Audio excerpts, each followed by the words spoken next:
네, 이분은 선녀와 나무꾼들, 선녀 무당들과 무당과 심부름꾼한 나무꾼들인데 이게 또 이게 정확하진 않아요. 나무꾼들이 지금 도끼로 선녀들을 찍어버리고 있는 것 같아가지고. 여기 나무꾼들은 수많은 거론되던 남자들, 네. 정윤회, 차은택 그리고 그 안종범을 비롯한 이 문고리 네. 3인방. 예, 문고리 3인방은 이제 드러나는 건 그들도 셔틀. 실세가 아니라 빵 셔틀 했던 애들. 그냥 캐리어였다. 네. 예, 뭐요? 문서 캐리어. 캐리. 영어 쓰실 때는 미리 눈치를 좀 주세요. 예. 네. JTBC 지금 방금 속보들 뜬 거 보니까 나왔습니다. 다 네. 구체적으로 나오진 않았는데 다 뭐 기밀도 많이 담겨졌다고 지금. 북한과 관련된 네, 국가 기밀, 네, 뭐 북한 해킹? 국가 기밀 관련 내용도 예. 뭐 북한의 국방위원 우리 군이 국방위원회랑 뭐 세 차례 비밀 접촉했다. 그래요? 이런 내용들이 담겨 있는 문서들. 그게 쓰레기통 PC에 있었다.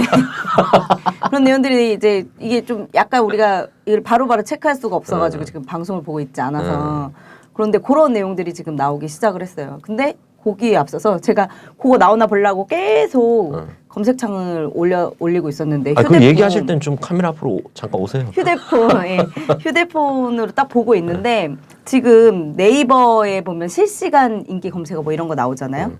1위가 JTBC, 2위가 JTBC 류수름, 3위 탄핵, 4위 박근혜, 5위 박근혜 탄핵, 6위 최순실, 뭐 8위 최태민, 뭐 손석희, 하야 이런 것들이 지금 쫙 기다리고 있으면서 밑에 이렇게 딱 내려보면은 뭐가 나오냐면 내가 뉴스를 이렇게 시간 맞춰서 기다리면서 보게 될 줄이야 이런 댓글들이 쭈루룩 있어요. 근데 이건희 섹스 동영상을 삼성이 뉴스룸으로 복수를 하네. 근데 이게 오늘 공교롭게도 그 조선일보에 보면은 뭐 신문으로 배우는 실용 한자라는 코너가 있어요. 오늘 되게 많이 회자가 됐었는데 오늘의 단어가 하야였다고 합니다. 그래서 이런 것들이 지금 심상치 않게 이렇게 국민들이 엄청난 관심을 가지고 지금 지켜보고 있는 사안인데 아까 우리 말씀하신 것처럼 이게 실제로 이런 기밀들 민간인이 알아서는 안 되는 정보인 거잖아요. 이거는 뭐 문서 뭐 연설문을 고치는 것도 마찬가지고 이게 우리 지금 국회의원 대신 조홍천 공직기관 비서관 시절에 청와대 문서 외부로 유출했다고 이거 국기문란이고 일벌백계 해야 된다라고 박근혜 대통령이 얘기했었단 말이에요. 그렇죠. 그 대목을 그대로 이번에 틀어야겠네. 국기문란이고 일벌백계 해야 일벌백계 하죠. 근데 이게 사안이 큰데요. 이 사건 하나만으로도 지금 탄핵감이에요. 우리가 막연히 흐름을 얘기하는 게 아니라 구체적인 실정법의 위반이에요. 네. 구체적인 실정법 위반이라 이거를 검찰이 문제를 안 삼으면은 검찰이 해산해야지. 구체적인 실정법 위반을 하는 국기를 문란시키고 이건 어떻게 보면요 국가의 안보에 관계되는 중요한 기밀을 그렇죠. 실정법 위반을 했다. 그러면 그런 박근혜를 조사를 해야지. 그죠? 검찰에 가서. 저는 박근혜 지금 하는 걸 보면은 남은 임기를 다 채울 수 있을런지 하는 것도 불확실하고 이제 그런 생각이 들고 또 임기가 끝난 다음에 박근혜의 신변이 안전할 건가 평화로울 건가 하는 것도 지금 그것도 우려가 되고 또 하나는 박근혜가 법률적인 걸 떠나서라도 이 대한민국에 거주할 수 있는가 국민들이 분노 때문에 함부로 다니거나 뭐 테러나 이런 거 걱정해야 될 상황일 것 같아요. 그래서 나는 그런 문제 때문에 그런 여러 가지가 지금 걸려요. 근데 박근혜만이 아니라 그 최순실도 마찬가지 되고 우병우도 마찬가지 되고 국회의원 중에서나 김진태 그런 사람도 그런 것 같아. 박근혜 임기 끝나고 나서 그 사람이 한국에서 어떻게 살라고 하는지 이해가 안 돼. 응? 이정현도 마찬가지고. 이번에 오늘 이정현은 또 헛소리 하나 했잖아요. 그 연설문 관련해서 자기도 치고 자기 보여준다. 어려운 시절에 도와준 인연으로 그랬다 이제 자기도 연설문 쓸 때 친구한테 물어본다고. 그 병신 같은 말이 어디 있어요, 진짜. 그 전에도 또 뭐 하나 있었는데 연설문 말고 이정현이 또 웃기게 한 게 그냥 하루 이틀이 아니에요. 아니 근데 지금 이 상황은 국가 기밀이잖아요. 특히나 안보와 관련된 국가 기밀 상황을 청와대뿐이 아니라 이제 외부에 사실 최순실은 그냥 민간인이지 않습니까? 그 민간인에게 국가 기밀을 누출했다. 그 내용만으로도 그죠? 완전히 이거는 탄핵감 아니냐. 탄핵해야죠. 뭐 몸통은 거의 최순실로 지금 확증적으로 드러나고 있습니다. 근데 최순실의 남편이 정윤회였습니다.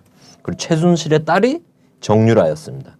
그리고 최순실의 조카가 소개한 인물이 참. 미르재단의 주도한 이제 차은택. 최순실이 단골이었던 마사지 센터 이사장이 K스포츠 재단 이사장. 최순실의 헬스 트레이너가 청와대 한 3급으로 추정된다 그럽니다. 지금 네. 윤전추. 야, 헬스 트레이너 하다 청와대 상급 행정관. 이게 완전 우리 젊은이들 그 뭐지? 출세의 새로운 정형? 뭐 하여간 이런 게 되지 않을까 싶습니다. 그래서 저희가 지지난 방송 때 최순실과 박근혜 이걸 다뤘는데 간략하게 우리 한번 이게 골자니까 나무꾼들을 다루기 전에 이 선녀의 이제 가계도를 한번 좀 복습을 하고 넘어가는 걸로 하겠습니다. 그래서 우리 승희 씨 네. 우선 최순실과 박근혜 시험 보는 건가요? 네. 우선 최순실 씨가 우리 최태민 목사라고 불리우는 최태민의 딸이잖아요. 근데 앞서 말씀을 여러 차례 드렸었습니다만 최태민과 박근혜가 처음 만나게 된 것이 꿈이잖아요. 꿈. 네. 꿈으로 만난 거 아니에요. 그 유경수가 꿈에 나타나가지고 우리 딸을 잘 부탁한다 이래서 만났던 건데 본인은 현몽이라고 하더라고요. 그거를 이어받은 최순실을 유독 애정을 줬고 그런 최순실이 박근혜와의 어떤 신도적 관계를 갖고 있었던 것 아니냐 이런 이야기 우리가 좀 했었죠. 일부 언론에서도 나왔었고 그래서 저는 좀 요즘 들어 확신이 들고 있습니다. 점점 이 신도와 그 교주의 관계가 아니냐 이런 생각이 듭니다. 최순실과 최순실 박근혜? 교주와 박근혜 신도. 네. 그 언니라 그러잖아요. 네. 최순실이 박근혜한테 나이가 언니, 4살 언니. 많죠. 네. 네, 박근혜가. 저는 또 그런 생각도 들더라고요. 이 최태민이 70년대는 날 활개를 폈고 80년대까지는 그랬을 것 같고 근데 80년대 후반부터 90년대 넘어오면서는 그때 우리 조사된 거 보면 이제 70년대 말에도 벌써 발기가 안 돼서 다 불발할 정도로 뭐 그랬는데 80년대 들어서 건강이 더 악화됐을 거 아니에요? 술도 좋아했을 거고 그 음란 생활을 많이 할수록 빨리 늙잖아요. 근데 그럼 80년대 말 후 중후반부터는 실제 박근혜와 최순실이 투톱으로 이 영세교든 이 정치 활동 전반이든 그 유경재단을 비롯한 돈 경제 사업이든 두 사람이 투톱으로 밀고 가지 않았나. 그리고 정윤회 그리고 자꾸 잘생긴 남자들이 등장하는 뭐 차은택, 고영태 이런 걸 보면서도 둘은 교주와 신도의 관계이면서도 모든 것을 공유하는 관계?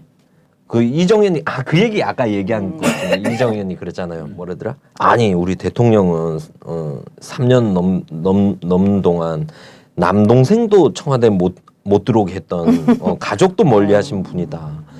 근데 그만큼 더 가까운 가족도 멀리하는데 벤 타고 자유롭게 드나들었다 그러잖아요. 최순실은. 근데 그 정도로 정말 신도 교주 그 이상이 있지 관계가 있는 것 않은가. 같아. 거의 일심동체. 예, 뭐 이런 정도로까지 볼 수 있지 않은 모든 걸 공유하는 정말 모든 걸 공유하는. 정말 모든 걸 공유했네요. 대통령 연설문도 공유하고.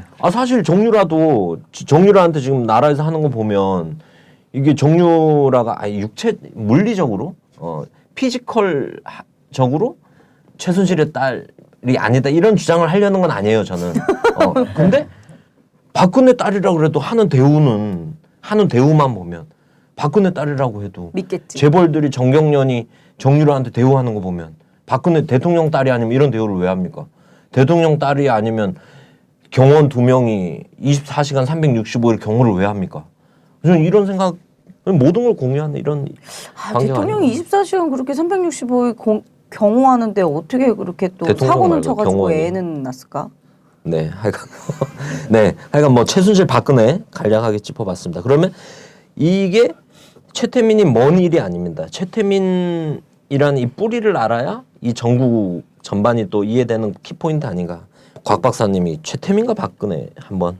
네, 최태민과 한번. 박근혜 관계에서 두 가지 우리가 이제 레퍼런스를 한번 들여다볼 필요가 있어요. 첫 뭘 번째, 들여다봐요? 참고문. 네. 첫 번째는 버시바우가 알렉산더 버시바우의 문헌에 나오죠. 위키리크스가 폭로한 박근혜의 인격 형성기에 전 이게 포인트라고 봐요. 인격 인격 형성기에. 형성기. 그러니까 어찌하여 이런 교주와 신도 관계로까지 이야기가 돼버리느냐. 이것은 중요하게는 박근혜의 인격 형성기에, 그죠?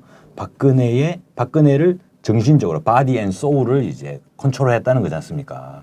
최태민. 라스푸틴처럼. 예. 그러니까 이것이 아까 대표님 말씀하신 것처럼 라스푸틴과 이 로마노프 왕조의 관계처럼 지금은 다카키 마사오고 이거를 왕조라고 해야 되나 뭐라고 해야 되나요? 이 다카키 마사오 집안과 최태민의 집안이 하나의 그런 라스푸틴과의 러시아 왕조의 관계와 같은 구조로 형성이 돼버렸기 때문에 최태민과 박근혜의 성스러운 관계가 있었기 때문에 지금의 최순실의 박근혜의 관계가 존재하는 것이다. 그리고 그렇기 때문에 정유라 게이트, 최순실 게이트, 뭐 차은택 게이트, 별의별 게이트들이 우후죽순처럼 이제 퍼져 나가게 되는 것이다라고 정리할 수 있겠습니다. 네. 하여간 뭐 이 지지난 방송 최씨 부녀와 박근혜의 성스러운 관계 조회수 10만을 때리는 이 내용에 대해서 더 궁금하신 분들은 그 유튜브 다시 한번 눌러봐 주시길 부탁드립니다. 그래서 우리 김원웅 대표님이 최순실과 박근혜 관계를 지금 아까 전부터 지금 역사적으로 거시적으로 잘 봐주시잖아요. 저희들 분석과 또 다르게 최순실과 박근혜 관계를 한번 어떻게 대표님은 어떻게 보시는지. 우리가 아주 어떻게 보면 그 국가 지도자로서의 기본이 안 갖춰져 있고 자세가 안 돼 있는 그런 여성을 우리가 대통령으로 뽑았는데 그걸 만드는 장본인들이 사실은 수고 언론들이잖아요.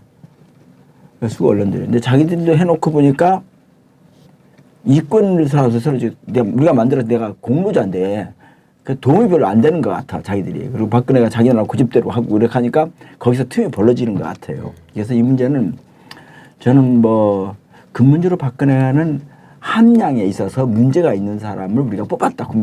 국민들이 이기에 야 아무런 검증 없이 그리고 인기몰이 비슷하게 해가지고 대통령을 뽑으면 이런 사태가 벌어진다 하는 것을 교훈을 한번 얻어야 될 것 같아요.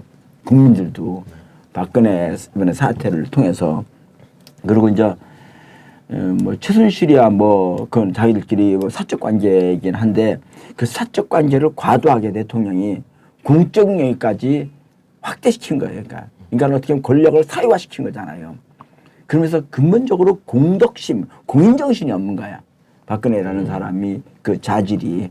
근데 그런 면을 일찍 좀 이렇게 해서 우리가 일깨워주고 해야 되는데 그걸 다 눈 닫고 있고 그걸 박정희와 연결시켜가지고 뭐 이렇게 해가지고 막 그걸 미화시키고 이렇게 해왔잖아요. 이제 그런 문제에 대해서 한번 우리가 그동안에 거기에 넘어간 국민들도 한번 생각을 해봐야 돼. 내가 누구를 찍었는가 생각하면서 내가 누구를 찍었는가 그 찍은 사람들이 한번 좀 자기가 박근혜만 욕할 게 아니라 아 내가 누구를 찍었지? 왜 그렇게 찍었지?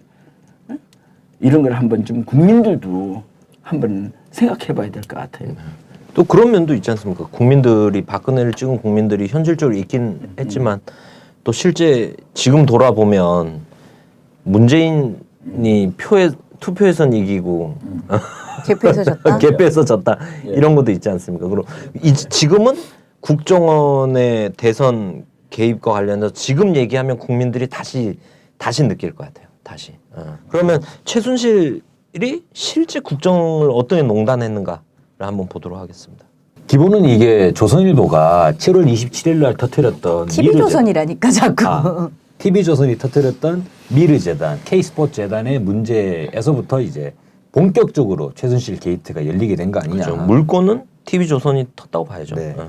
미르재단이 구성되는 과정에서 보면은 이 미르재단을 실질적으로 주물렀던 인물로 차은택이 제시가 되고 이 차은택이 최순실의 최측근이었던 고영택 그 사람이 추천한 인물이 바로 이제 차은택이 되지 않습니까? 그래서 차은택이라는 사람이 여러 가지 문화 컨텐츠적인 측면에서 대한민국의 일종의 거의 수십조에 달하는 자금을까지도 주무르려고 했던 이런 상황이 되는데 네, 어찌됐든 뭐 주진우 기자가 차은택을 되게 핵심으로 지금 조사는 하고 있다고 하더라고요. 그래서 차은택이 뭐 창조경제나 문화융성, 평창올림픽 해갖고 주무른 돈이 30조 원이라는 거예요. 그 이 안에 그러니까 뭐 지금 100억, 200억 이건 잔돈인 거예요 지금. 근데 이게 있는데 또 하나 특이한 게 있어요. 뭐냐면 차은택이 고영태를 또 데리고 왔다, 친분이 있다 이런 얘기를 하잖아요. 근데 주진우 씨는 고영태인지 아닌지 모르겠지만 제2의 차은택이 있다. 그죠. 어, 네, 제인 나무꾼, 선녀가 나무꾼 하나 둘 리는 없지 않습니까? 나무꾼이 많아야 되잖아요. 자기가 편하려면. 무슨 얘기가 나오냐면 미르 재단이 먼저 만들어졌잖아요. 그리고 K스포츠 재단인데 네. 초반에는 미르 재단에 돈이 쏠렸어요. 근데 점점 K스포츠 재단으로 돈이 쏠려. 그러면서 기자들이 뭘 분석하냐면 미르 재단은 돈이 차은택 쪽으로 간다. 근데 K스포츠 재단은 최순실 쪽으로 간다. 하면서 뭔가 문제가 있지 않느냐. 이 관계에서 했는데 그 미르 전 사무총장 이성한 씨가 지금 한겨레랑 16시간 인터뷰했던 내용이 지금 오늘 쭉 나오고 있거든요. 그 내용에 뭐가 있냐면 실제 관계가 틀어진 거예요. 지금 차은택과 최순실이. 최순실이 그런 얘기를 했대. 언니를 잘 모셔야 된다. 언니는 이제 박근혜 대통령. 언니만 잘 모시면 된다. 근데 차은택이는 벌써 자기 중심, 자기만 잘 살려고 하고 있다. 이러면 안 된다라는 얘기를 그 비선 모임에서 했던 얘기를 이성한 전 미르 사무총장이 얘기를 한 게 나와요. 그러면 기자들이 의혹을 품었던 게 이해가 되잖아요. 초반엔 미르 재단으로 돈이 굴러가다가 그 다음부터 갑자기 K로. 그러니까 그게 맞네. 갑자기 이걸 준비가 안 되는데 K 스포츠 재단으로 방향 틀어서 돈을 틀려고 하니까 사고들이 막 아니 근데 생기지 실제로 않나. 차은택과 최순실의 관계는 평등한 관계가 아니고 상하관계였다고 하잖아요. 근데 내 느낌에는 결국 이 돈도 30조니 뭐니 이것도 결국에는 최순실이 주무른 건데 차은택이 자꾸 기어 올랐겠지 최순실한테. 그런 거겠지. 상하관계인데 기어 오르니까 내 친거지. 네. 나무꾼 주제 파악을 못하고. 그죠. 옷만 숨겨야 되는데 그리고 같이 잘라 그러고만. 최근에 그 정윤회 씨 아버지가 뭐 언론 인터뷰들 몇 건 했잖아요. 그러니까 정윤회와 박근혜 관계가 멀어진 것도 다 옆에서 이제 최순실이 이렇게 해가지고 그러네. 그렇다 이런 얘기들이 그러니까 쭉 나오잖아요. 최순실이 철저하게 복종 관계, 수직 관계가 아니면 밀어내는 거지. 정윤회도 나무꾼 그렇게 주제 밀어낸 어디 거고. 기어올라 이러고 다 잘라버리는 그러네. 거지. 그러면은 최순실로부터 잘려나간 나무꾼들의 이 열전을 한번 비교해 정윤회, 정윤회가 차은택. 있고. 지금은 고영태가 그럼 신복이라고 볼 수 있겠네요. 아니 그리고 실제로 그 있잖아요. 문고리 권력 3인방. 근데 문고리 권력 3인방은 정우성 이번에 나왔어요. 방금 이성한 전 미르 사무총장이 한겨레 인터뷰에서 뭐라고 했냐면 매일 저녁에 정우성이 서류 뭉치를 30cm 분량에 30cm면 A4 용지가 몇 장입니까? 어마어마하겠지. 예, 그 1000장짜리 그 A4 용지 파는 거 그게 500장인가요? 500시트. 500장이구나. 그게 하나, 둘, 셋, 넷. 적어도 한 5개? 2,500장 이상 2,500에서 3,000장 분량의 보고서를 가지고 최순실한테 왔다는 거예요. 근데 이 매일 새끼 저녁. 그거 우리가 낸 세금으로 A4 용지랑 복사기 다 그걸로 먹고 A4 용지가 문제가 아니라. 그것도 예. 문제야. 우리가 낸 세금으로 그러니까 이걸 렁칫거리 하고 보면 있었는데. 우리가 얘기했던 문고리 3인방 권력 실세라고 봤던 문고리 3인방은 그냥 셔틀이었지. 셔틀. 문서 셔틀. 문서 저녁 셔틀. 얼마나 비참했겠어요. 저녁마다 청와대에서 문서 쫙 모아가지고 저녁에 차 타고 또 비가 오나 눈이 오나 바람이 부나 또 저기 거기 어디죠? 그 사무실 논현동이었나요? 논현동까지 가가지고 또 강남까지 보고 그 드리고 차도 밀리는데 강남까지 가가지고 보고서를 갖다 줬으면 어떻게 돼야 돼요? 아침에 출근길에 또 보고서를 빨간 펜으로 그어진 것들을 또 받아가지고 청와대로 가야 되잖아요. 그러니까 정우성은 셔틀밖에 안 됐다. 그리고 최순실이 이 보고서들을 가지고 이제 비선 여러 모임들을 하잖아요. 비선 모임이 팔선녀. 팔선녀가 그래서 팔선녀 진짜 8명의 여성 뭔가 기업의 오너도 있고 기업 오너의 부인도 부인도 있고 있고. 여기에 누가 있었는지 아세요? 누가 있어? 우병우의 마누라도 있었어요. 어머머머. 우병우 마누라는 뭔데? 그 팔선녀 모임에. 야, 그럼 우병우도 나무꾼? 그러네. 네. 하여간 이렇게 해가지고 여기서 문서를 준대요. 나눠준대. 각 비선 모임들의 문서를 줘서 취지도 얘기 하나 나눠주고 어떤지 의견 줘봐. 딱 그런데 들어서 그 빨간 펜으로 이제 가필해갖고 다시 청와대로 보내면. 지들이 뭘 한다고? 근데 이게 신기한 게 빨간 펜으로 가필해서 의견을 줬어. 청와대를 보내. 그러면 신기한 게 그 고쳐진 의견들이 다시 청와대 공식 문서로 해서 밑으로 하달이 다 되더라. 이런 시스템이다. 그냥 조언을 받은 정도가 아니다. 지금 이게. 야, 그러면 나무꾼에 일단 정윤회가 있고 정윤회가 나무꾼이니까 정윤회 밑에 문고리 권력 그 3인방은 권력도 아니고 일단 그거는 이제 하부 나무꾼, 나무꾼이 되고 그 다음에 차은택도 나무꾼이 되고 그리고 또 누가 있습니까? 우병우도 나무꾼으로 되고 지금까지 우리가 언론에서 쭉 이야기했던 정권 실세라고 하던 남자들은 전부 다 나무꾼이었네. 네. 아, 근데 제가 지금 이 방송 들어오기 전에 밖에 있는 선배한테 JTB 뉴스 보고 있다가 속보 좀 나한테 쏴달라고 했는데 최순실이 외교부 문서에도 손을 대고 우정사업부 문서도 받아봤고 호주 총리와 전화통화 준비 문건에도 손을 댔다는 속보가 지금 아니 들어왔어요. 매일 30cm 문서를 보려 그러면 야, 우정사업부는 왜? 그래서 그런가? 그러게. 최순실 PC에 그게 나왔잖아. 내 박근혜 우표. 우표. 우표 모으는 게 취미가. 아, 참. 어쨌든 이게 지금 몸통이 뭐 최순실처럼 보이지만 정유라 얘기도 계속 나오는데 이거 완전히 예. 청와대가 원격 조정 당하는 거니까. 누가 몸통인지 지금 어떻게 보십니까? 몸통은 최순실 아닙니까? 예. 이 정도 되면 몸통은 최순실이다. 그리고 그동안 이야기했던 정권 실세 논란이 났던 모든 남자들은 다 나무꾼 아니었냐. 남성들 참. 예. 약간 그거 같지 않아요? 있습니다. 예. 박근혜, 최순실, 정유라까지 그리고 상하 복종 관계에서 남성들을 밑에 다 두잖아요. 네. 옛날 아마존의 여인 왕국 이런 아마조나스 이런. 네네 모계 사회 중 예. 그러네요. 아까 전에 재정일치 사회로도 돌아가고 완전 모계 중심 사회로 돌아가. 원시 시대로 다 돌리네. 이건 무슨 뭐 구석기 시대도 지금. 그 지금까지 묻혀있던 막 이런 게 터져 나오는데 사람들이 또 하나 신선해하는 게 TV조선, 조선일보가 연일. 저 아까 전에도 말씀하셨지만 JTBC가 지금 뜨고 있고 한겨레가 인터뷰에서 많이 날리고 있고 진보 언론사도 많이 하고 있지만 처음에 진경준 검사장 건 네이처 리퍼블릭 뭐 이 건 터질 때 이거와 동시에 그 안종범 수석의 청와대 수석의 800억 모금설을 네. 처음에 딱 물꼬를 이 방향으로 딱 튀어준 건 TV조선이었단 말이에요. 이거를 사람들이 그리고 TV조선 하루 종일 요즘은 진보 촛불 듣는 분들도 TV조선 많이 보시잖아요. 왜냐하면 정보가 잘 나오니까. 예. 그리고 TV조선이 정말 원초적이고 통속적으로 방송을 재밌게 맛깔나게 하는 게 있잖아요. TV조선의 남자들이 네. 완전히 빠꾸가 돌아버린 거죠. 이 사실을 알고. 왜요?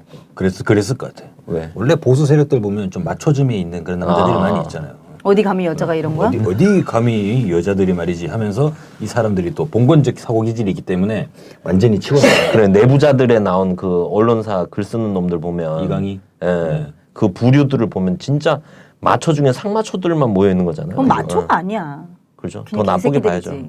네. 알겠습니다. 그래서 그 TV 조선 최순실 게이트 대하는 이제 조선일보의 이런 걸 보면 또 어떻게 보이십니까? 저는 이제 권력이 내부에서 있는 사람들은 일반 대중은 모르는 내부의 취약점을 알잖아요. 네. 그리고 이게 문제가 있다는 걸 알잖아. 그럴 때 내부에서 분화가 생긴다고.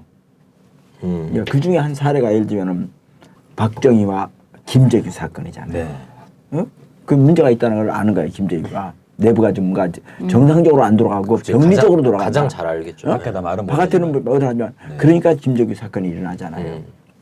그런 것처럼 아까 뭐 러시아 니콜라이에도 그 친구 점쟁이 그 친구를 라스푸틴을 죽인 사람들도 바깥이 아니라 황실의 황족들이 죽였다고. 네. 내부를 알으니까. 그러니까 그런 현상들이 TV조선이나 조선일보는 사실 권력의 인너 서클 중에 한 세력인데 그들이 너무나 아는 거야 이거를. 그래서 이제 그들이 아는데 내가 보기에는 그들 간에 이권을 가지고 사소한 다툼이 있었을 가능성이 있어요. 예? 그러니까 언론이 예를 들면 뭐 이렇게 좀 한번 대드는 거예요. 한번 물은 거예요. 이렇게. 예? 그러면 좀 야 우리 좀 존중해 줄까 봐. 근데 이제 그렇게 시작을 하지 않았나 하는 생각이 들어요. 네. 그런데 문제는 그렇게 해서 본물이 터지면 아니 라스푸틴을 죽이는 황족들이 유지가 되냐고. 로마노프 왕조가 무너지는데 혁명으로. 그러니까 이게 한꺼번에 무너지는 건 생각 안 하는 거예요. 눈앞에 그 감정이 더 앞서는 거예요. 예? 그래서 무슨 시대적 사명, 이런 걸 하고 TV조선이 뭐 했다기보다 자기들 그럼요. 그 감정이나 이 조그마한 이해관계 얽힘 이런 거에 대한 불만 이런 걸 그걸 물었는데 그거를 이렇게 한번 물어서 또 나오니까 거기서 뭐 다른 언론들이 집중적으로 공격을 해가지고 지금 다 터지는 거지 지금. 아 근데 저는 조선일보가 이렇게 나오는 데에는 거기도 뒤에 백이 있는 거 아닌가 이런 생각이 듭니다. 왜냐면은 처음에 미르재단 나온 게 7월 27일이잖아요. 근데 지금 8월 27일, 9월 27일, 10월 27일 3개월이 지나가고 있는데 조선일보가 건재하지 않습니까? 박근혜가 우리 송영 아까- 주필 하나 날아갔죠. 네, 아까 얘기했잖아요. 정보 정치를 한다고. 정보 정치하는 박근혜가 그러면 국정원을 이용하든지 뭘 이용하든지 아주 비열한 방법의 조선일보를 아주 이제 한 번 협박을 했죠.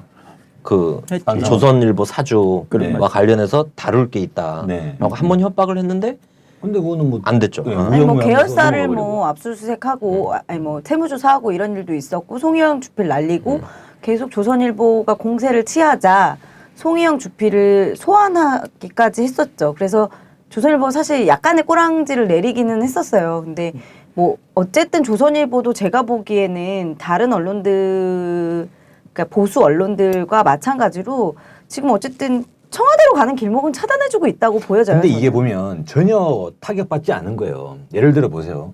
박근혜에게 대들었던 인물 중에 보면 우리가 김무성을 볼 수 있죠. 새누리당의 집권여당 당 대표였고 차기 대선 주자를 꿈꾸던 김무성이가 결국엔 어떻게 작살났습니까? 완전히 개 작살났지 않습니까? 그래가지고 결국은 꼬랑지 내려가지고 완전히 고개를 팍 숙여버리잖아요. 근데 조선일보는 이게 3개월간 김무성이 박근혜 때린 거하고는 비교할 수도 없어요. 박근혜의 치부를 거의 뭐 치마를 그냥 들어 올려 버렸지 그냥 뭐 완전히 난리가 나버린 거잖아요. 치마를 들었는데 최순실이 툭 튀어나. 치마 속에서. 뭐 초기에는 그렇다고 볼 수 있지만 네. 그 후기로 갈수록 조선일보나 그 TV조선이 대하는 논조도 오늘도 이제 JTBC가 이거 딱 터뜨린다 그러니까 TV조선이 또 단독 하나 때렸어요. 그게 뭐냐면 이제 문광부 제2차관이 최순실한테 인사청탁했다 뭐 이런 내용을 때렸단 말이에요. 저는 청와대로 가는 길목을 열심히 막아주고 있다고 생각해요. TV조선 채널 아니, 그런 것도 있죠. 예, 그러니까 조선일보가 10월 20일 날 박근혜가 이 재단관에서 엄정조사 얘기를 하니까 KBS, MBC가 들고 일어나서 했던 행태도 동조를 하는 것 같으면서 그렇죠. 예, 잘 청와대로 봐야 가는 된다는 길목은 거예요. 자르는 네. 이런 역할을 하긴 한다더라고. 근데 이게 얘네들이 의도하는 것보다 이 뚫린 본물이 통제가 잘 안 되는 형국으로 봐야 되지 않냐. 예전 같으면 얘네 구도대로 다 되는 거죠. 근데 지금은 의도한 그대로 못 거 가고 외에 있죠. 다른 변수들이 자꾸 돌발 변수들이 생긴다. 아까 대표님이 말씀하신 그게 딱 맞는 것 같아요. 실제 통제력, 그 동력 이런 게 현저하게 낮아진 거 아닌가. 그러면 네. 처음에 불장난을 좀 하다가 이게 지금 산불이 돼버린 거네. 예, 그쵸. 그래서 이제 어느 정도의 저지선, 통제선을 만들어야 되는데 그런 통제선조차도 만들 수 방제선을 없고. 지금 열심히 깔고 네. 있는데 불이 따라가는 산불이 속도가 더 그냥 빠른 마구 거야. 그냥 방제선 까는 확산되고 데보다. 있는 이런 상황. 아, 그래서 요 배경과 관련해서 더 구조적으로는 3부에서 좀 살펴보면 좋겠습니다. 최순실에 날아가 버린 개헌 카드. 그 박근혜 정부의 이런 논란들이 실제 정치에 어떤 영향을 미치고 있느냐 이런 얘기를 한번 해보면 배경이나 전망까지도 해볼 수 있을 것 같습니다. 네. 사실 이 사건으로 박근혜의 그 뭐 콘크리트 지지율이라고 할 수 있는 마의 30%대 벽이 엄청나게 지금 무너지고 있는 속도가 가속화되고 있죠. 실제로 그 현 시국에서 개헌과 측근비리 진상규명 중 무엇이 먼저 이뤄져야 되는가라는 여론조사 결과에 개헌 논의가 17.8%, 측근비리 진상규명이 71.7%, 이 정도를 차지하고 있을 정도로 측근비리에 대한 진상규명이 먼저 되어야 된다. 그리고 개헌이 정략적 제안이다. 적절한 제안이 아니라 지금 정략적 제안이라고 보고 있는 국민들이 무려 57.1%가 된단 말이에요. 그리고 급기야 이제 지금 직무평가에서 긍정적인 반응을 보이는 사람, 긍정이라는 거는 잘한다가 아니라 뭐 대체로 잘한다, 조금 잘한다, 뭐 이런 약간의 잘한다는 긍정적인 표현만 있는 그 긍정성이 23%밖에 안 된단 말이에요. 지금 이런 정도로 콘크리트 지지율이 엄청나게 전 무너졌죠. 지지율 그 20 몇 프로 그거보다 20대 지지율 한 자리 9%. 수잖아요. 네. 네. 긍정 지지율이 9%예요. 20대. 30대가 12%. 이건 대단한 겁니다. 이전 우리 20대, 30대들 뭐 20대들 투표 안 한다. 어른들이 엄청 얘기 많이 했잖아요. 웃기는 얘기인 거예요. 정치에 찍을 사람이 없으니까 투표를 안 한 거예요. 지금 사실 20대가 가장 순수하고 깨끗하게 이 정치를 나라를 위해서 보고 있는 세대가 어떤 세대냐. 뭐 다른 계층, 계급 많지만 분야가 많지만 20대라는 이 계층보다 가장 선진적이고 진보적인 깨끗한 세대가 없다는 게 완전 확증적으로 드러나고 그리고 있죠. 지금 20대가 얼마나 열이 받겠어요. 뭐 돈도 실력에 있다는 소리 하고 있고 네. 정유라가 그러면서 사실 이제 정유라가 그 대회 그러겠네. 안 나간 그런 데서 기간, 정말 열받겠네. 대회를 정유라. 안 나간 기간으로 지금 출산 시기를 예측하고 있잖아요. 이 기간에 내가 해외 훈련 중이고 대회 출전 중이다라는 서류를 내고 이대에서 학점을 받아갔는데 이 기간에 출산과 육아를 했다는 거 아니에요. 지금 고등학교 우리 때 지금, 얘기도 나오더라고요. 그러니까 우리 지금 20, 30대 여성들이 이 임신과 출산과 육아 기간 동안 경단녀라고 흔히 그러죠. 경력단절이 돼가지고 자신의 능력을 발휘 못하고 있는 이런 것들이 엄청난데 불만이 그럼 얼마나 많아지겠냐고 지금 20대들이. 이런 것만 봐도 20대들이 지금 네. 9% 나오는 게 괜히 나오는 게 아니라는 생각이 드는 거예요. 한 자릿수 지지율이 예전에 김영삼 정권 때 있었어? IMF로 나라 다 털털 거덜났을 때 그때 YS 지지율이 한 자리였죠. 예, 그때 한 자리였고 광우병 때 광우병 논란 터졌을 때 그때 MB 정부 지지율이 그때도 MB가 한 자릿수가 안 됐어요. 10몇 %였다고. 예. 그럼 이명박 저번에 한 얘기가 맞네. 자기도 못했지만 박근혜 진짜 더 진짜 못하다. 더 못한다고. 아까 저기 콘크리트 지지율 말씀하셨는데 사실 저는 박근혜 대통령의 그러니까 새누리당의 콘크리트 지지율 30% 저는 이 말 좀 별로 좋아하지 않습니다. 저도 안 줍니다. 생각해 보세요. 그러면 그런 식으로 따질 거면 민주당도 콘크리트 지지율이 있는 거예요. 그리고 예전에 통합진보당 있지 않습니까? 통합진보당도 콘크리트 지지율이 있었어요. 10%. 진보진영 그러니까 진보진영 다 합치면 진보 정당도 10% 나와요. 선거하면. 근데 이건 하나의 일종의 언론이 만들어낸 허상 아니냐라고 생각이 드는데 그것조차 지금 붕괴하고 있는 건 사실입니다. 그죠? 근데 이것이 왜 붕괴하냐? 이걸 한번 들여다볼 필요가 있죠. 실제로 박근혜를 지지하는 사람들이 어떤 사람들이었냐라는 부분들을 보면 일단 우리 뭐 확연하게 나오지 않습니까? 뭐 세대 갈등론까지 나올 정도로 60대 이상 분들이 박근혜 정부를 집중적으로 좀 지지를 하고 있고 한 50% 나오더라고 네. 아직은. 그리고 사실 이건 좀 가슴 아픈 얘기이긴 합니다만 저소득층 쪽에서 박근혜 정부에 대한 지지율 여전히 뭐 지역주의나 이런 가치관이 여전히 있다고 생각합니다. 근데 이 박근혜 정부를 지지하는 사람들을 보면 이 사람들은 대체적으로 그러니까 지난 시대 87년 저희가 87년 체제를 이해할 때 87년 이후에 상당 부분의 이런 자본주의와 좀 안 좋은 얘기를 합니다만 뭐 사회의 미국화라고도 할 수 있겠어요. 그러니까 자본의 요구에 의해 가지고 모든 게 돌아가는 그런 가치관이기 이전에 지난 시대에 뭐 군부 독재라면 군부 독재고 그런 독재 정권 내지는 이런 권위주의적 가치관에 머물러 있는 그런 분들이 현 시기에 박근혜 정부를 집중적으로 지지하고 있는 이런 계층이 아니냐 이렇게 좀 볼 수 있을 것 같습니다. 그런데 그 사람들이 주로 보면은 대통령에 대한 인식이 뭐냐라고 할 때 주로 이런 감정들이 있습니다. 아니 아무리 그래도 그렇지 한 나라의 대표인 대통령에게 어떻게 그런 말 할 수 있냐. 노무현 대통령 같은 시절에 보면 이런 좀 보수적인 그런 국민들이 하시는 얘기들을 보면 아니 대통령이 그래도 어느 정도 권위가 있어야지 노무현 대통령 너무 권위가 없다. 이런 얘기를 하신 분들도 있고 예를 들어 저희들은 탈권위를 얘기하는데 그러니까 봉건적 가치관을 가지고 계신 분들은 노무현 대통령이 이야기했던 탈권위와 민주주의 자체가 대통령이라고 하는 권력에 권위가 무너진다고 또 인식하시는 이런 경향들이 있습니다. 그러면 기본적으로 보면 이건 가치관, 구가치관, 옛날 가치관을 가지고 계신 분들이 지금의 박근혜 정부를 지지하는 떠받치는 하나의 네. 축이 그런 되는 거죠. 가치관은 꼭 선악으로 나눌 수가 그죠? 없네요. 네. 그래서 이게 박근혜 대통령이 돈을 잘 벌기 때문에 박근혜를 지지하는 것도 아니고 그리고 박근혜 대통령이 뭔가 민주주의 그리고 앞으로의 미래의 비전을 제시하기 때문에 박근혜 대통령을 지지하는 거 아니라고 생각합니다. 그냥 그 보수 언론으로부터 쭉 세뇌되어 바에 따라서 박근혜 대통령이 그래도 뭐 강단이 있고 그리고 뭔가 이 나라를 확 휘어잡을 것 같고 그런 느낌이 드니까 박근혜 대통령을 지지하는 거 아니냐라고 이제 봤을 때 이번에 나타나는 이 최순실 게이트와 정유라 게이트는 박근혜 대통령에 대한 핵심적 이 고리를 그대로 때려버리는 이게 뭐냐면 박근혜가 그동안 이야기했던 원칙과 신뢰. 그죠? 원칙 저는 뭐 원칙이 제일 중요하고 신뢰를 가장 무엇보다도 앞세운다고 하는 그 원칙과 신뢰의 측면을 그대로 때려버리기 때문에 박근혜 대통령의 지지율이 완전히 허물어져 버리는 거 아니냐. 지금 저는 뭐 더 낮아질 수도 있다고 봅니까? 그렇죠. 이것이 공격당하면 공격당할수록 지금 타이밍을 보면요. 청와대가 이것을 지금 일정한 방어선도 지금 치지 못하고 있는 상황. 계속적으로 공격이 당하면서 최순실이 그동안 국정을 막 문란케 했던 내용들이 일파만파 지금 터져 나오고 있는 상황이잖아요. 지금도 저는 시작이라고 생각을 합니다. 이게 다가 아니잖아요. 아까 맞아요. 말씀하셨잖아요. 오히려 시작이죠. 매일 저녁 두께 30cm의 문건을 최순실에게 갖다 줬는데 그 내용이 그죠? 한번 모아봐요. 어마어마한 내용. 분량이 얼마나 되겠어요? 이건 계속 나오는 거라고요. 그러면 이 상황에서 박근혜 정부를 지지하던 사람들이 어떤 생각을 가지겠느냐? 이게 나라냐라는 말이 저는 그런 얘기 들으니까 그러네. 최순실이 다루었던 자료가 지금 발견된 200개 파일은 빙산의 일각도 안 된다. 그죠? 그러니까 그런 생각이 들어요. 이게 그 컴퓨터에서 나온 게 아니라 컴퓨터는 버렸어. 잘 처리하고. 근데 기존에 해킹을 해서 그 파일을 따놨다가 버려진 컴퓨터에 가서 저장을 심었어? 시킨 거야. 그럴 수도 있는 거잖아요. 응.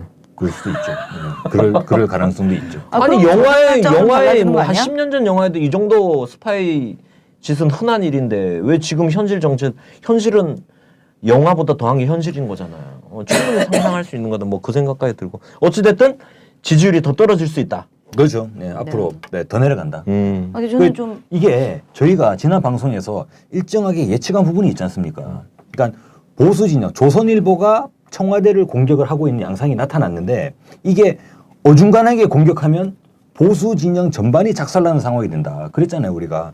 그러니까 양강 체제. 그러니까 박근혜도 일정한 세력을 가지게 되고 박근혜를 공격했던 이른바 보수 진영도 일정한 세력을 가지게 되면 내년도 대선 국면에서 보수의 분열이 나타나 버리는 그러면 중간에 민주 세력, 민주당 그리고 진보 민주 세력, 시민 세력이 어부지리를 얻어가지고 정권을 획득하게 되는 이런 상황이 나타나지 않습니까? 그러면 보수 진영도 나름대로 와꾸도 있는 말인데 죄송합니다. 어쨌거나 틀을 예.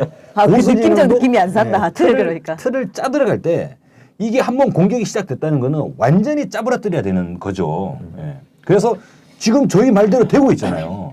처음에 얘기할 때 미르재단, K스포츠 재단 얘기 했는데 뭐 그 재단 가지고 어떻게 그 그렇죠. 박근혜 이렇게 이 될지 몰랐지. 콘크리트가 무너져? 말이 돼? 라고 했는데 지금 계속 터지잖아요, 이게. 지금 우리가 사실 세계사적 전환기잖아요. 지금. 네. 근데 우리나라는 지금 갈 길을 잃고 있다고. 그렇죠. 쪼그라져 이것마저도 독일이나 갈 길을 잃은 중요한 이유 중에 하나는 남북한 분단으로 족쇄가 걸려서 더 갈 길을 못 찾고 있어요. 그런데 이번에 갈 길을 못 찾고 있다고 하는 걸 최근에 이 사태로 더 확인하게 피부로 국민들이 느낄 것 같아. 그런데 혹시 최현국 선생님이라고 네. 이름 들어보셨죠? 그럼요. 최현국 아이채자. 네. 어? 유명하시죠. 예, SNS 에. 유명하신 분인데 그분이 어디 나가서 강연하면 젊은 애들이 많이 오더라고. 젊은 사람들이 나이가 꽤 연세가 됐어요. 머리 해가 다 80이 넘었는데 그분이 한때는 우리나라 기업의 납세 순위 2위를 한 분이에요. 그렇게 한 분인데 이제 그거를 전부 다 좋은 일에 많이 쓰시는 거야. 그분이 강연을 하는데 이런 얘기를 하고 본 적이 있어. 자기가 11살 때 우리가 해방이 됐대. 그분이 11살 때 우리가 해방을 됐대. 광복절을 맞았는데 34년생이시네. 그런데 그때 제가 당황한 게 일본이 우리나라가 아니는 것에 대해서 너무 당황했대. 그렇잖아. 일본이 우리 그리고 또 하나 일본이 천황 덕분에 우리 조선인이 이렇게 잘 살고 있다가 맨날 들었는데 그게 거짓말이라는 것에 대해서 너무 놀랐다는 거예요. 그 당시에 모든 언론이 뭐 조선일보 이런 데서는 예를 들면 한일합방은 조선인의 행복 그 방응모가 그런 사설도 쓰고 했잖아요. 근데 그걸 자기 믿었다는 거예요. 자기 순진하게. 근데 세상이 일제가 물러가니까는 이게 다 뒤집어졌잖아요. 이제 그러면서 자기가 고민이 생겼었대. 근데 나는 우리가 박근혜에 대해서 그 찍은 사람들 그런 거 있잖아요. 그게 또 옳다고 생각했던 분들이 뭐 종편이 그렇다고 하고 MBC, KBS가 그렇다고 해서 찍었는데 이게 아니구나. 이제는 좀 예, 단소리라고. 예를 들면은 이런 생각을 할지도 모른다는 생각이 들어요. 저는 하고 있다고 생각해요. 예, 그렇게 그게 어떻게 드러나냐면 지금 지지율이 계속 떨어지고 있잖아요. 네. 근데 그게 꼭 미르재단 뭐 K스포츠 이것만이 아니라 여러 가지 예를 들면 성주에서 할머니들이 박근혜 사진을 다 끌어내린 곳곳에서 균열이 가고 곳곳에서 뚝이 그러니까 터져 나오는 거다 지금은. 박정희와 박근혜를 그렇게 숭상하고 나라를 뭐 잘 살게 해준 사람 이렇게 있던 사람들이 마치 일제 때 일본 천황 때문에 우리가 이렇게 행복하고 살겠다고 생각하는 것을 깨닫는 것처럼 네. 이게 아니구나. 이게 독재자였고 나쁜 놈들이었구나. 일제 때 칠압잡이한 사람이고 국익을 다 팔아먹은 사람들이구나. 어? 일본에 붙다가 해방이면 미국에 붙어가지고 이런 사람이구나 하는 거를 국민들이 깨닫는 사람이 많이 생길 것 같아요. 네. 대표님 또 그런 것도 있지 않습니까? 이게 정권이 폭삭 무너앉을 때는 이승만 때도 그러고 예전에 뭐 조선시대나 이럴 때도 보면 외국 사례도 그러고 실제 대다수 국민들이 대다수 민중들이 딱 뭔가 정권에 대해서 뭔가 탁 내려놓게 될 때는 정치 문제도 있고 경제 문제도 있고 하지만 환멸감을 느끼는 순간이 있잖아요. 저 정권의 도덕성이나 아주 사소한 거 하나에서.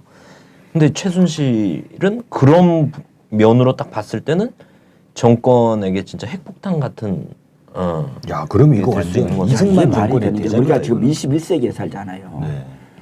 근데 박근혜가 그동안에 국정 운영하는 건 국정원을 중심으로 해서 정부 정치를 했다고. 네. 그러니까 유신 70년대 박정희식 통치를 한 거예요. 권력을 장악해서. 그런데 중요한 또 남북 관계든지 중요한 국가의 시책을 결정할 때는 기원전 원시 시대식으로 한 거예요 지금. 신탁 정치. 신탁 통치를 한 거예요 지금. 어? 그러니까 나라가 이렇게 엉망이 됐잖아요. 그러니까 이 대한민국을 표류하는 국가로 만든 당사자라고. 환멸감을 주게 만드는 계기가 된다고 봐요. 이승만 정부도 그랬지 않습니까? 4.19 이전에 어떻게 대통령 집사하던 사람을 집사하던 이기붕을 어떻게 부통령 후보로 내냐고. 이게 말이 되냐. 이게 저는 그 당시에 그 60년대 그 당시에 4.19 혁명의 일정한 동력이었다고 맞아요. 생각이 들거든요. 맞아요.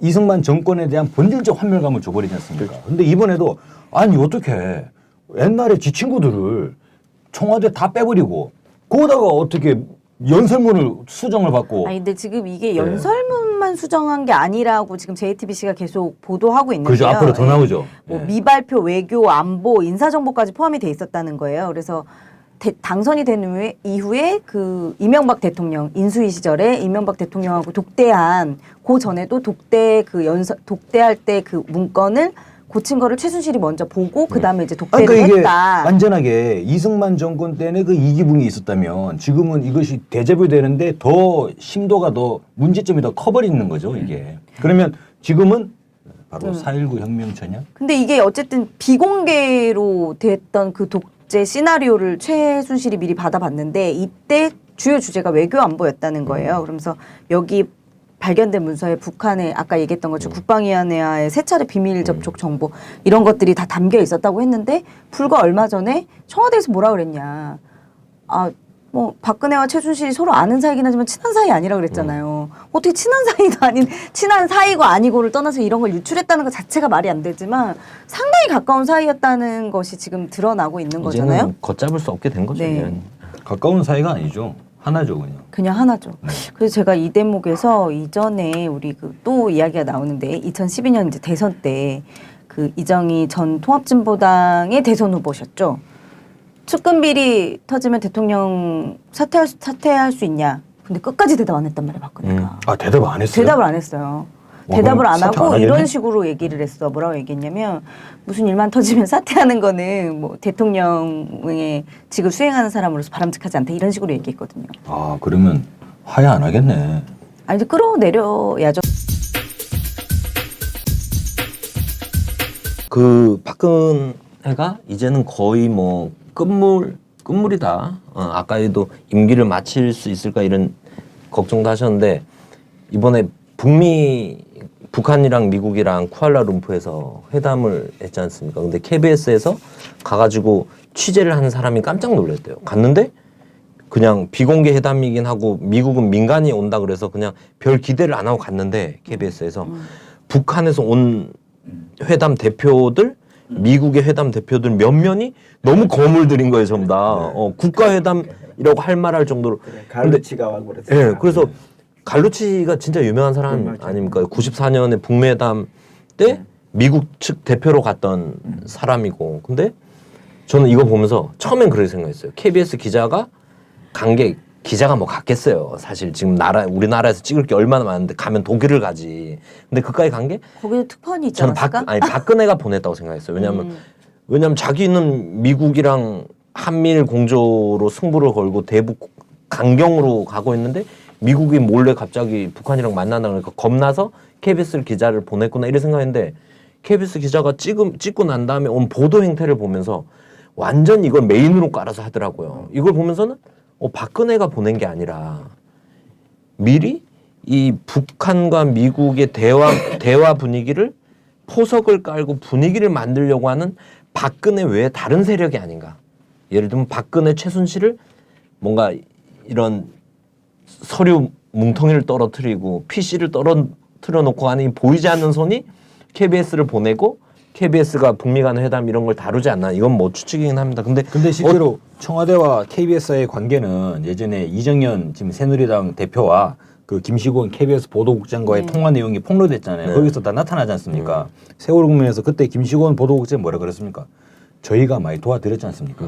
이런 얘기가 나오잖아요. 지금도 그러니까 도와주고 있잖아. 예, 실제로 그러니까 지금은 그 진님 얘기가 딱 들어가 버리면 지금은 KBS도 박근혜 입장에서는 KBS도 믿을 수가 없어요. 맞아요. 쿠알라룸푸르의 북미 비공식 접촉을 대빵으로 보도를 때려버리는데 이거 정말 골 때리는 거죠 이게. 그죠. KBS, MBC가 청와대로 가는 길목을 막고 있다. 재단. 이 문제는 공동의 자산. 이게 혁명까지 되거나 갈아엎어지거나 이러면 안 되니까 속도 조절을 하고 있는 거지. 내부에서의 알력과 이권 다툼, 뭔가 제 살 길을 찾아가는 이런 것들은 생긴다. 어찌됐든 이런 북미 간의 대화를 한 번만 했었어도 박근혜는 이게 엄청난 부담이 된다. 개성공단 폐쇄부터 지금까지 완전 강경 일변도로 가고 있는 상황인데 그리고 지금 북한의 탈북자들 계속 초대하고 있잖아요. 아씨, 그것도 다 최순실이 시킨 거 아니야? 이런 데서 박근혜가 좀 뭐 껄끄러운 미국과 껄끄러운 이런 게 한 축으로 생기지 않나. 그리고 올 여름에 이제 친박 진영에서 핵무장론이 나왔잖아요. 핵무장론이 그것도 크죠. 강하게. 근데 박정희가 마지막에 미국의 버림을 받는 데서 핵무장 이게 결정적이었잖아요. 그러니까 모든 게 그런 뭔가 전철을 밟고 있지 않나 이런 생각이 들고 그리고 한중 관계에서도 지금 외톨이가 되고 있고 처음에 13년, 14년 생각해 보세요. 박근혜 대통령 되자마자 연달아서 미국 2번, 3번 만날 동안 시진핑을 7번인가 네. 만났어요 그때. 그랬던 한중 관계 꼽히던 시절은 기억도 나지 않을 정도로 지금 완전 동북아에서 외톨이가 되고 있는 그것도 거예요. 지금 생각해 보면 추정입니다만 최순실의 작품이었던 것 같아요. 내가 지금 보니까 지금 되돌아 보니까 최순실이 나오기 전까지는 이해가 안 된 거는데 공식적으로 뭐 예를 들면 뭐 8.15 기념사 뭐 이런 공식적인 자리에서 대통령이 우리 헌법에 뭐라고 돼 있는가 하면 평화적 통일이라는 말이 헌법에 그 단어가 4번이나 나와요. 우리 헌법에 헌법 4조도 나오고 이렇게 쫙 4번이나 나와. 그 굉장히 중요한 거라고. 그리고 대통령 선서에도 평화적 통일에 그렇죠. 내가 노력을 하겠다는 선서하게 돼 있어. 그런 상대인 북한에 대해서 외교적으로 제가 저 국회 통일외교통상위원장을 해봤지만은 외교적인 언사로는 도저히 쓸 수 없는 말을 하는 거야. 대통령이 사석도 아니고 8.15 뭐서 예를 들면 북한이 동포들이 그거 버리고 남쪽으로 와라. 이게 무슨 얘기냐고. 또는 김정은이라는 사람이 뭐 정신 이상자다. 뭐 이런 얘기를 대통령이 한 외교적인 거로는 상식이 안 되는 뭐 이웃집에 감정이 싸워가지고 여자들끼리 싸울 때 욕하는 거 비슷한 거 있잖아. 수준이 그 정도 수준밖에 안 되는 그를 외교라고 하고 있는 거야 대통령이. 그래서 내가 저건 너무 심한데 아니 속으로 그렇더라도 표현은 다듬어서 외교적 언어를 써야 되잖아요. 응? 그런데 그런 표현을 쓰는 거 보고 너무 격이 낚여 저러지. 그런데 그 표현들이 지금 아까 지금 JTBC가 하는 그런 걸 보면은 그게 원고를 고정하고 한 것이 그 딴 사람 그런 외교랑 전혀 관계 없는 점쟁이가 고친 것 같아. 점쟁이. 무당이. 그래서 굉장히 위험하게 나라를 운영한 거예요. 그런 대목에서 저 일정하게 미국에게 조인트를 까였다고 봐요. 그 뉴욕타임즈 기사가 나왔잖아요. 그러니까 북의 정권에 대해서 지극히 이성적이다. 그러니까 이것은 이제 커다란 미국과 상대하고 있는 북한의 입장에서는 이런 식의 이제 극단적 행보를 보이는 게 지극히 체제를 보유하기 위한 뭐 정상적인 수순으로 볼 수 있다라고 하는 기사가 나와버렸잖아요. 이거는 그래 나도 그걸 봤어. 예, 뉴욕타임즈에 그죠. 이렇게 했더. 박근혜가 북한이 김정은이가 정신이 이상하다 그러니까 뉴욕타임즈에 오히려 북한이 김정은이는 굉장히 이성적이다. 그런데 박근혜가 미친 것 같다. 박근혜가 이렇게 오히려 나왔어. 비정상이지. 표현이 그렇게 나왔다니까. 아, 이거 근데 뭐 우리 언론에 공조를 그게 할 수도 하나도 안 나와. 그게 미국의 양대지잖아요. LA 그렇죠. 타임즈랑 뉴욕 타임즈가 미국의 주류 언론은 양대지인데 그 중에 한 언론에서 그런 기록이 나왔는데 우리 국내에서 하나도 안 다루는 거예요. 그럼 이거는 사실 미국 쪽에서 거의 공개적으로 이제 조인트를 까버리는 거지 않습니까?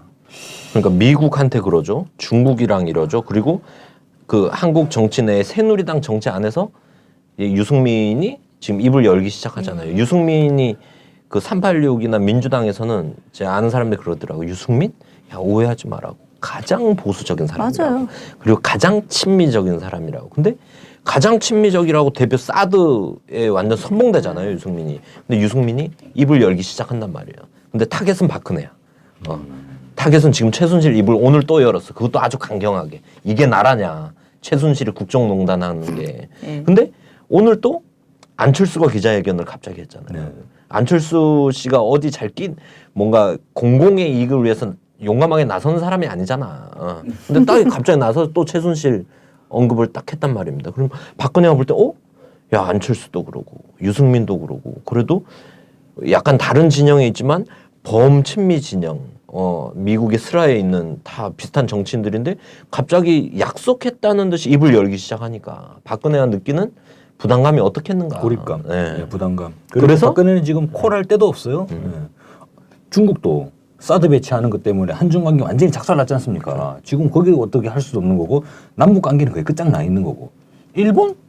일본이 있네.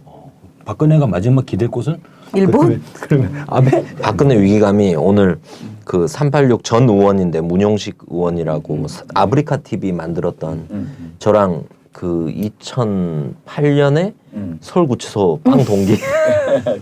또 아니라 다를까 이번에도 저는 이것이 또 나오네. 인맥의 구할이 네. 징역이니까. 제 인맥 딱 하면 제가 박연차랑 허경영 얘기했죠. 네. 저번에 박연차도 저 완전 네. 예, 자주 보던. 네. 박연차 제가 뒷얘기가 있는데 이거는 제가 너무 세가지고 이거 명예훼손으로 걸릴까. 박연차가 하긴 옛날에 뭐 히로뽕 심부름 하던 양아치였다. 징역 안에서는 그런 소문이 있었어요. 양아치였는데 그 히로뽕을 거물한테 받아서 거물한테 주다가 태강 시럽이라는 걸 만들었다. 그래서 박연차가 노무현 대통령을 후원했다는 것 자체가 이미 박혀진 뿌락지 아니냐, 박연차가 뭐 이런 얘기 징역 안에서 이런 얘기가 많이 됐어요. 그리고 뭐 박근혜 이거 카터칼 사건 났을 때 그 딴 범죄로 들어왔는데 그 사람이 밤에 자다가 사람들 모아놓고 그러는 거야. 내가 원래 카터칼 내가 긋는 게 내 돈 받고 긋는 거였는데 그 경호원들 보고 너무 무서워서 못 그었다고. 그래서 자기를 데려간 형님이 그은 거야. 그 얘기도 하고 뭐 이런 얘기가 징역 안에서 막 회자되는 게 있었어요. 근데 어찌됐든 문용식 씨도 저랑 버스 타고 재판 받으러 왔다 갔다 하고 막 이랬던 사람인데 이 사람이 오늘 버스? 예, 이건 뭐 그래요. 이 사람과의 관계를 얘기한 거. 이 사람이 오늘 페이스북에 글을 썼어요. 섬뜩한 시나리오들이 돈다 지금. 근데 그 중에 하나가 믿고 싶지 않지만 이게 거의 좀 약간 이해가 되는 세월호. 네. 7시간. 2014년 4월 16일 날 박근혜가 정윤회랑 있었다 이거 가지고 뭐 일본의 아사히 신문 그 사람 걸리고 그랬죠. 아사히 신문 맞나? 쌍케이죠. 쌍케이 지국장. 쌍케이 지국장이 걸렸잖아요. 근데 정윤회랑 뭐 그런 설이 아니다. 무슨 시나리오가 있냐면 최태민 30주기였대요. 20주기. 20주기. 20주기. 최태민 20주기. 근데 최태민이 94년 근데 2014 일대 년이니까. 교주잖아요. 일대 교주 20주기 행사가 4월 16일 날 있었다는 시나리오가 지금 돌고 있잖아요. 그래서 7시간 동안 움직일 수가 없었다라는 설이 있는데 옛날 같으면 만약에 이게 전 의원 공신력 있는 전 의원이 그것도 SNS에서 나름 유명한 전 의원이 이런 글을 페이스북에 썼다고 생각해봐요. 한 1년 전만 해도 제가 볼 땐 욕먹어요 이분. 이런 음모설 쓰면 안 된다. 근데 지금은 내가 아까 궁금했던 게 이 시나리오를 썼다는 것보다 이 댓글들이 완전 전부 다 설득력 있어요. 맞는 것 같아요. 지금까지 나온 시나리오 중에 가장 정확한 것 같아요. 이런 얘기들이 댓글에 막 아니 근데 그 진짜 실제로 그런 국 같은 거 하면 한 7시간 걸린다고 하는데 그 움직이질 못한대요. 어디 잠깐 이탈해서 화장실 가고 이런 것도 안 된대요. 근데 국할 딴 때. 사람도 아니고 일대 교주잖아요. 그리고 자신을 미륵이라고 얘기했던 사람이야. 한우님인 거야. 그래 그런 소문도 한우님 있어. 주기 사업을 하는데 어디 감히 일어나. 미르 더하기 K에서 미륵이라고. 아 그러네. 오, 말 된다. 미르 더하기 미르 K. 재단의 미르, 어. K K스포츠의 스포츠의 K, K. 합치면 미르. 미륵. 어. 그런 말도 그 있어요. 얘기도 있어요. 그 최순실 이번에 최순실 컴퓨터에 그 오방랑 오방랑. 오방랑이란 그 있어 사람들이 후원주머니? 오방랑이 뭔가 했더만 그 복주머니 같은 거예요. 근데 복주머니가 종교에선 되게 중요한 거예요. 새 출발, 의미 있는 뭔가. 그거를 박근혜 대통령이 광화문에서 행사했을 때 실제 오방랑을 뒤에 쫙 걸고 그리고 앞에다도 취임식 때 오방 아니야? 취임식 때? 자가용만한 오방랑을 놔두고 실제 그 기획 행사를 했어 오방랑 행사. 그거 최순실이 기획했대잖아요. 그러니까 우주, 혼, 오방랑 이게 다 오방랑이 사람들이 미르, 뭔지 알았어요? 미르 더하기 K. 와 완전 오방랑이 맞아 뭔지 떨어져. 몰랐는데 아무도 모르잖아. 오방랑이 뭔지 우리는. 그게 수 다섯 없죠. 가지 색깔로 이렇게 만든 거라고 하는데 우리 왜 신년 되면 그 오방랑에 부적 담아가지고 복주머니 팔잖아요. 하는 거? 예. 네. 이게 그게 오방랑? 그런 오방랑 그런 게 있대요. 그런 행사를 기획했다는 거야. 그러니까 우리가 지난 방송에서도 얘기했지만 뭐 혼이 뷰정상, 우주의 기운 이런 얘기 괜히 나온 게 그래서 아니라고. 저는 그것도 다시 보여요. 세월호 아까 문용식 씨 페북에 그 글 얘기에서도 박근혜 대통령이 섬뜩할 거 아니에요. 이런 얘기가 나온다는 것 자체가 아니더라도 이런 시나리오가 회자된다는 것 자체가 위기감이 얼마나 크겠어요. 근데 지금 가만히 생각하면 세월호 때 구원파가 압수수색 당할 때 음. 우리가 구원파가 남이냐? 풀랑을 걸었잖아요. 김기춘, 우리가 남이가 걸었지 않습니까? 근데 예. 근데 최태민이 70년대 행사를 할 때 보면 이런 이단 종교들, 기독교 성향의 이단 종교들과 거의 같이 행사를 많이 했더라고요. 그러니까 오래된 관계일 수 있다, 실제. 예. 우리가 남이가. 그래서 이게 기불천이라고 그래서 기독교, 불교, 천주교를 합쳐서 만든 거라고 막 그러잖아요. 근데 저는 또 요즘 또 하나 섬뜩한 거. 오늘 제가 아까 네이버 검색어 자꾸 얘기하는데 오늘 네이버 검색어에 차지철이 올라왔었어요. 그래? 네. 차지철이가. 예. 맞아요. 차지철이 또 지금 있더라고요. 그런 분위기라는 거야. 예. 그 미르가 무슨 뜻이야? 미르가 용이죠. 근데 박근혜 대통령이 용띠라서 우리말로 미르가 용이 그래? 용이 우리말로 미르거든요. 근데 이제 박근혜 대통령이 용띠라서 미르다 이런 얘기가 있었는데 박근혜 용띠야? 예, 용띠예요. 아니, 내가 강원도 인제 와, 사거리에 나랑 사는데 띠동갑이야? 그럼 거기도 미르네. 거기 우리 내린천 옆에 네. 있는데 그 동네가 네. 이렇게 산천이거든요. 이렇게 언덕이 있는데 그 방태산이라고 네, 1440m 방태산 알죠. 그 밑에인데 그 동네 이름이 용오름 마을이야. 네. 그러니까 미르 오름 마을이래. 네. 그지? 네. 그 동네 이름이 용오름 마을이야. 근데 최근에 국가정보원 마크도 바뀌었다고. 그래서 나는 오늘 또 그 미르 더하기 K가 미르기다 이걸 딱 또 들으니까 아니 이렇게 어쩜 이렇게 딱딱딱딱 맞지? 이런 생각이 들더라고. 근데 이게 지금 정권이 아까 조선 TV도 얘기를 하고 유승민이 얘기도 하고 뭐 김무성이 얘기도 하고 그러는데 정권이 말기가 돼서 힘이 떨어지잖아요. 그럼 내부에서 가라앉는 배에 제가 같이 타는 게 불안하니까 자기만 살려고 할 수 없이 박근혜를 밟는다 권력자를. 그 권력 사람이 생리학이야 하여튼. 그렇죠. 그러니까 내부의 분화가 여권 내부의 분화가 가속화될 거예요. 네, 급속히. 오늘 새누리당에서 박근혜 대통령 탈당해야 된다는 얘기도 그러니까 나오고 그런 있어요. 얘기가 지금 나오고 그러니까 내부에서 박근혜를 밟아야 박근혜 찬소 쓴소리하고 막 이렇게 해야만 자기라도 산다. 응?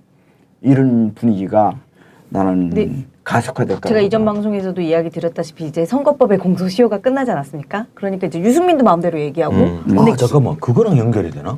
그때 방송에 그랬잖아요. 선거법 공소시효 끝나니까 그때까지만 기다리라고. 그 지금 끝났잖아요. 끝났잖아요. 그런 이유도 있는 거죠. 막 그러니까 터져나와요, 또 지금. 유승민 그렇죠. 같은 네. 사람도 이게 나라꼴이 이게 나라냐 이런 말 하고 오는 이제 김용태 의원이라고 이제 대표적인 비박계 의원이죠 김무성계 탈당하라고 대통령 탈당해야 된다고 이런 얘기 했단 말이에요. 그래서 이런 얘기들이 막 쏟아져 나올 거예요. 지금 상황이 이렇게 되니까 박근혜 대통령으로서는 개헌 카드라고 하는 것을 끄집어낼 수밖에 없게 됐다. 네.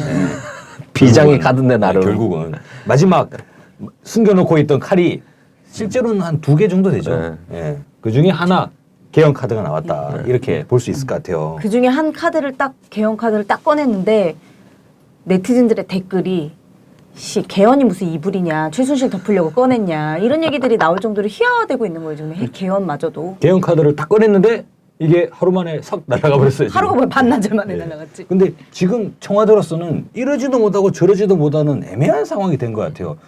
대통령이 개헌 카드를 내는 거는 정권 집권 후반기에 대통령 정권 레임덕이 가속화될 때 그 레임덕을 지연하고 지체하는 하나의 유력한 수단이지 않습니까? 왜냐면은 집권 후반기가 되면 이제 차기 권력으로 권력 중심은 당연히 넘어가고 아까 대표님 말씀하신 것처럼 여러 이 정권 내에 있는 사람들도 자기가 살기 위해서 즉 미래 권력에게 줄을 대야 되는데 미래 권력에게 줄을 대기 위해서는 현재 권력과 관계를 청산을 해야 되잖아요.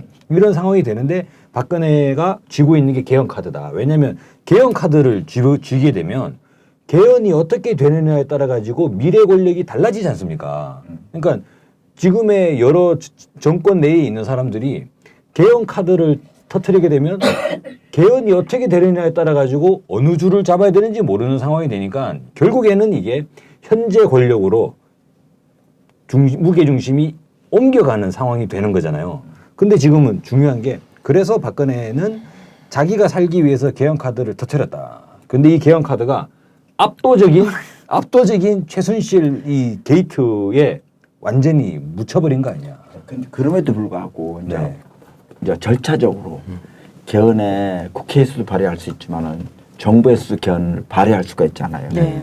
그럼 발의하는 과정을 진행시킬 거라고 봐야 돼요. 네. 그럴 어쨌든 수도 국민들이 있다라고 어쨌든 얘기했어요. 간에 일단 꺼냈으니까 정부에서 그 개헌 카드에 대해서 그걸 발의하는 절차를 준비해서 국회에다 제출하는 거를 그때까지 진행이 되지 않을지 모르겠는데 그걸 추진한다고 봐야 된다고. 네. 그런데 이제 내가 걱정하는 거는 혹시 그렇게 지금 이게 풍파가 한번 지나가고 정부가 그렇게 할 때 이 시점에서 개헌 문제를 제기하는 야권 인사가 만약에 있다고 하면은 그 누구일까 한번 우리가 지켜봐야 된다고 봐요. 네. 이 시점에서 그렇게 개헌 문제를 받고 적극적으로 호응하는 야권 인사가 있다고 하면은 있을 수도 있다고요. 국민의당은 우선 국민의당. 어쨌든 그럴 경우에 그런 사람은 나는 박근혜의 생명 연장을 위한 어떻게 심장 박동기를 달아주는 거랑 똑같아. 응? 그렇잖아요. 산소 그러니까 공급 그거는 진짜 야당이 아니다. 그건 사꾸라다. 저건 색깔이 좀 이상한 놈이야. 이렇게 봐야 될 상황이 온다고 지금. 네. 오히려 개헌 프레임에 말려드는 거지. 응? 그러니까 여기서 뭐 개헌에 어떤 예를 들면 뭐 4년 중임제를 하자, 뭘 하자, 뭐 의원 집중부를 하자, 내각제를 하자 이런 토론 자체 말려버리면 안 되는 거다. 개헌 국면이 아니라 탄핵 국면이라고. 네, 맞습니다. 근데 그걸 탄핵 국면을 개헌 카드로 지금 돌파하려고 그러는데 여당이 그러는 건 뭐 질질이 관계 없다고. 여권이. 그런데 야권이라고 하는 후보가 그걸 호응하고 그걸 막 얘기하고 해야 된다고 그러고 이렇게 얘기를 하면서 이 시점에 하는 거. 그거는 근데 네티즌들이 진짜 빠르더라고요. 심장 박동기 지금을 달아주는 거예요. 생명 인정. 아니, 네티즌들이 그 아버지는 호언으로 망하고 계엄으로 망하고 딸은 개헌으로 망할 거다.